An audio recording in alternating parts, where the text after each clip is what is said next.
Assalamualaikum warahmatullahi wabarakatuh. Saya Rahmat Hidayah, kelas KPI 5B, Fakultas Usuluddin Adab dan Dakwah, Institut Agama Islam Negeri Pontianak.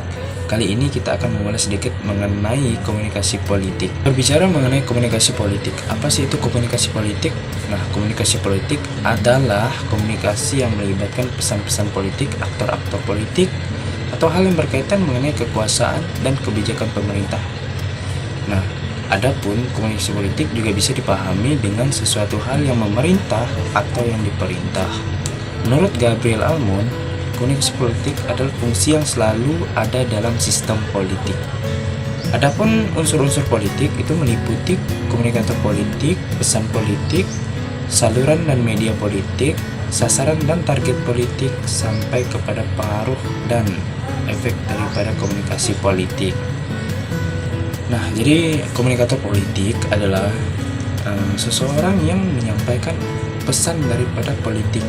Nah, misalnya itu presiden, DPR, dan lain sebagainya. Terus pesan politik itu apa? Pesan politik itu ada sebuah pernyataan atau yang disampaikan, yaitu jenis pesan. Bisa berbentuk pidato dan lain sebagainya yang mengandung unsur-unsur politik. Terus saluran dan media politik ini lebih kepada media. Media apa sih yang digunakan untuk menyampaikan pesan daripada politik ataupun pesan politik, seperti organisasi, ya, partai misalnya, seperti itu. Terus sasaran dan target daripada politik. Sasaran dan target daripada politik itu biasanya yang pasti masyarakat, mahasiswa, buruh, dan lain sebagainya. Nah, setelah itu baru pengaruh dan efek daripada komunikasi politik. Pengaruh daripada efek komunikasi politik itu timbulnya kesadaran masyarakat terhadap pentingnya politik ataupun pentingnya kita saling memahami atau paham terhadap apa itu politik. Nah, karena negara ini tanpa politik tidak akan adanya sebuah persatuan yang erat seperti itu.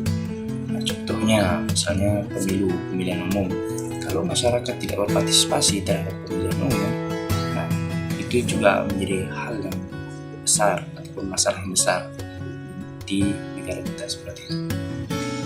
Jadi apa sih tujuan komunikasi politik? Nah, tujuan komunikasi politik itu untuk membangun opini masyarakat terkait mengenai citra politik.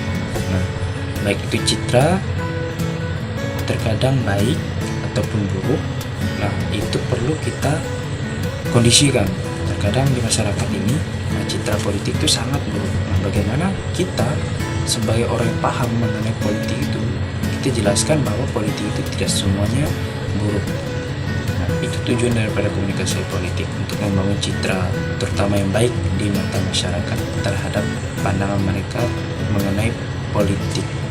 Nah, mungkin sekian yang bisa saya sampaikan mengenai komunikasi politik. Semoga bermanfaat bagi teman-teman semuanya, walaupun tidak seberapa.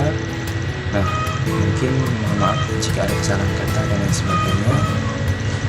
Wabillahi taufiq wal hidayah. Wassalamualaikum warahmatullahi wabarakatuh.